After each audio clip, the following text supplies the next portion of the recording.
আবারও জোরালো দাবি জানাচ্ছি যে পূর্ব জেরুজালেমকে রাজধানী করে একটি স্বাধীন ফিলিস্তিন রাষ্ট্র গঠনের মাধ্যমে এই সমস্যার দ্বিরাষ্ট্রীয় ভিত্তিক সমাধান এখনই বাস্তবায়ন করতে হবে।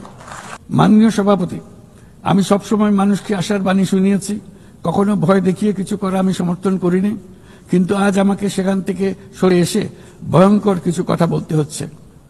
আজ আমি সতর্ক করছি, চরম জাতীয়তাবাদ, অন্যের ক্ষতি হয় এমন ভূ রাজনীতি এবং অন্যের দুর্ভোগ ও পীড়নের প্রতি ওদেশশূন্য বহু দশকের পরিশ্রমে আমরা যে অগ্রগতি অর্জন করেছি তা ধ্বংস করে দিচ্ছে।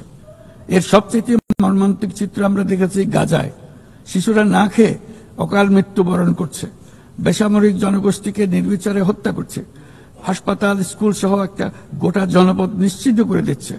জাতিসংঘের স্বাধীন তদন্ত কমিশনের সাথে আমরাও একমত যে আমাদের চোখের সামনেই একটি নির্বিচার গণহত্যা সংঘটিত হচ্ছে। আমাদের দুর্ভাগ্য যে মানব জাতির পক্ষ থেকে এর অবসানে আমরা সর্বোচ্চ চেষ্টা করছি না এখনো।